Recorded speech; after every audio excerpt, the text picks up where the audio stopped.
আপনাদেরকে মনে করাই দিলাম যে গত বছরের এই সময়গুলোতে আসলে আমরা কি বাস্তবতায় ছিলাম। প্রচন্ড ভয় জাতির ভিতরে, কে বুঝে আর গ্রেফতার হয়।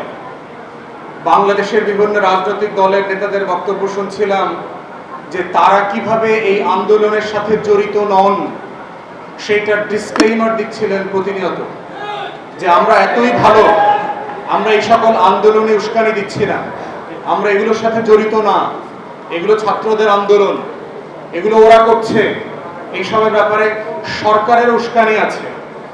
এবং আমাদের মনে থাকার কথা, প্রায় কাছাকাছি সময় হাসিনা দিল্লি এবং বেইজিং ঘুরে আসছে এবং তার বেইজিং সফরটা এতই ব্যর্থ হয়েছে মে জুনে যে তাকে সফর কাট করে চলে আসতে হয়েছে। 2 দিন আগেই সে চলে আসছে অসুস্থতার কথা বলে। ভাবখানা এরকম যে বাংলাদেশের স্বাস্থ্যসেবা এত ভালো যে চীনের থেকেও বেশি ভালো ট্রিটমেন্ট পাবে সে সদর হাসপাতালে। এই জন্য সে বাংলাদেশে ফিরে চলে আসছে চিকিৎসার জন্য। যেই নেতা নেত্রীরা দাঁতের ডাক্তার দেখাইতে আর কানের ডাক্তার দেখাইতে সিঙ্গাপুর আর ইংল্যান্ডে যান, তো সেই রকম একটা জায়গাতে যখন আন্দোলনটা ফুঁসে উঠছিল, সেই ফুঁসে ওঠার ঔনস্যিক আসলে আমরা সবাই নিতে পেরেছিলাম কিনা। আজকে যারা বাংলাদেশে আমরা বড় বড় অংশীজনের দাবি করছি, আমরা যারা দাবি করছি যে আমরা জুলাই আগস্টে এইরকম সেই রকম বীরত্বের ইতিহাস রোল প্লে করেছিলাম, গত বছর এই সময় আমরা সবাই আলেকজান্ডার দ্য গ্রেট আর নেপোলিয়ন বোনাপার্টের মতো করে বাংলাদেশের পাড়ায় মহল্লায় আন্দোলন গড়ে তুলেছিলাম, যারা বলবার চেষ্টা করছে যে আমরা হইলাম সেই রকম বিজয়ী বীর, যারা আন্দোলনকে অস্বীকার করে করে সারা বাংলাদেশ চষে বেরিয়েছিলাম, তারা আজকে বাংলাদেশে বলবার চেষ্টা করছে তাদের বক্তব্যের বাইরে কোনো সংস্কার হবে না, তাদের বক্তব্যের বাইরে কোনো ঐক্যমত হবে না। কিন্তু তাদেরকে আমরা গত বছরের ক্যালেন্ডারের পাতায় পাতায় খুঁজে পাই নাই যে তারা কিভাবে এই আন্দোলনকে করছে।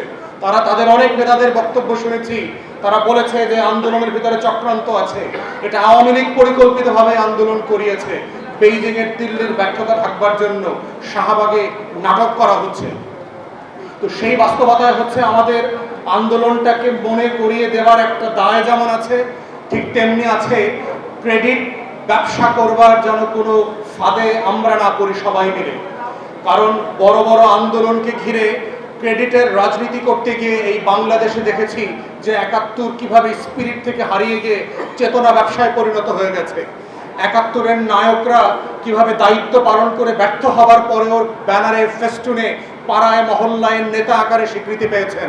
ডিজাইন, এলিগেন্স, বিউটি, সেরা পণ্য সবার জন্য জেভিকো। সেই জায়গা থেকে আমাদেরকে 24কে মূল্যায়ন করতে হবে, যে এটা যদি ব্যানার ফেস্টুনে হারিয়ে না যায়, আমাদের শহীদরা যেন নম্বরে পরিণত না হন। আমাদের প্রত্যেকটা শহীদ হচ্ছে এই আন্দোলনের সবচেয়ে বড় মাস্টার মাইন্ড। এই 1400 শহীদের বাইরে বাংলাদেশে 24-এর কোনো মাস্টার মাইন্ড নাই। আমরা সবাই হলাম 24-এর কর্মী। এর বাইরে হচ্ছে এখন দায় এবং দায়িত্বের কথা। আমরা 24কে কিভাবে ধারণ করছি, দায়িত্ব পালন করছি, 1400 শহীদের রক্তের হিস্সা দিয়ে কিভাবে নতুন বাংলাদেশ গড়ছি, সেটাই হচ্ছে অবদান এবং ক্রেডিটের রাজনীতি। আমরা কোথায় মিছিল করেছিলাম, কি করেছিলাম, এই 71-এর মতো করে যেন কোনো চেতনা ব্যবসার ফাঁদে আমরা না পড়ি। তাই এবি পার্টি এবং নতুন বাংলাদেশের রাজনীতি আমরা যারা করবার চেষ্টা করছি, আমাদের জায়গাটা হচ্ছে সেই বাংলাদেশ গড়বার রাজনীতিতে আমাদের ভূমিকা কি হবে। আমরা যা আকাঙ্ক্ষা করেছিলাম বাংলাদেশটাকে গড়ে তুলব, যেই বক্তব্যগুলো আমরা হাসিনার আমলে দিয়েছিলাম, বলেছিলাম হাসিনাকে নির্বাচন কমিশনটা এইভাবে গঠন করতে হবে, হাসিনাকে দুর্নীতি দমন কমিশনটা এইভাবে গঠন করতে হবে, হাসিনাকে বলেছিলাম তথ্য কমিশন, মানবাধিকার কমিশনে ব্যবসা বন্ধ করতে হবে, গণমাধ্যমকে গণতান্ত্রিক করতে হবে, পাবলিক সার্ভিস কমিশনের নামে ছাত্রলীগ আওয়ামী লীগের অ্যাপয়েন্টমেন্ট বন্ধ করতে হবে, প্রাতিষ্ঠানিক রূপ দিয়ে পেশাদারিত্বের ভিত্তিতে রাষ্ট্রের প্রতিষ্ঠানগুলোকে ঢেলে সাজানোর কথা বলেছি। সেই স্বপ্ন আকাঙ্ক্ষাকে, সেই দাবিগুলো যখন হাসিনার কাছে করেছিলাম, আজকে সময় এসেছিল, সুযোগ এসেছিল সেগুলো আমাদের হাতে বাস্তবায়ন করবার।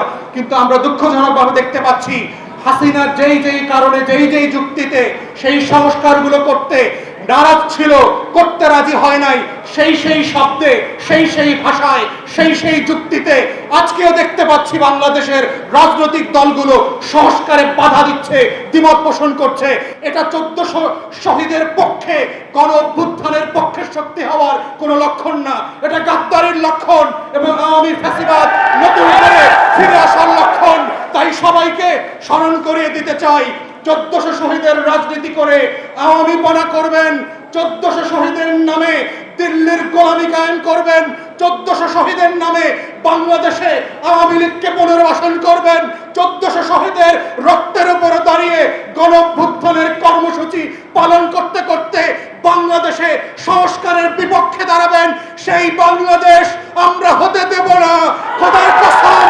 সেই বাংলাদেশ আপনাদেরকে প্রত্যাখ্যান করবে, যেভাবে আওয়ামী লীগকে, শেখ হাসিনাকে, শেখ পরিবারকে প্রত্যাখ্যান করেছে, শেখ পরিবারের মূর্তি ভেঙে ভেঙে যেভাবে আওয়ামী লীগের রাজনীতিকে নাই করে দিয়েছে, আপনারাও বাংলাদেশের রাজনীতিতে নাই হয়ে যাবেন যদি ওই আওয়ামী ফ্যাসিবাদ বিরোধী আন্দোলনের বক্তব্যগুলো পরিবর্তন করতে না চান, নিজেদেরকে বদলাতে না চান, নতুন বাংলাদেশ গড়বার ক্ষেত্রে আপনার ভূমিকাকে প্রশ্নবিদ্ধ করেন, তাহলে ইতিহাস থেকে শিক্ষা নেন।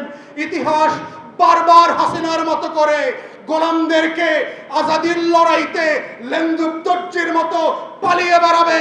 ইতিহাস আবার মির্জাফরদের মতো আপনাদের নাম খোদাই করে পাড়ায় মহল্লায় লাগিয়ে দেবে।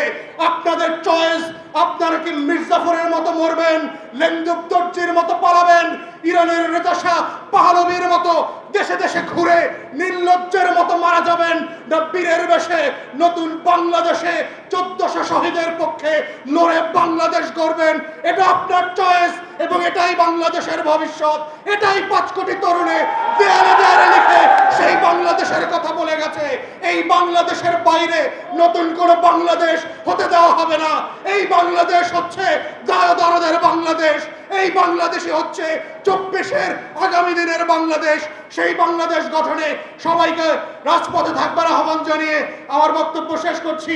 আসসালামু আলাইকুম।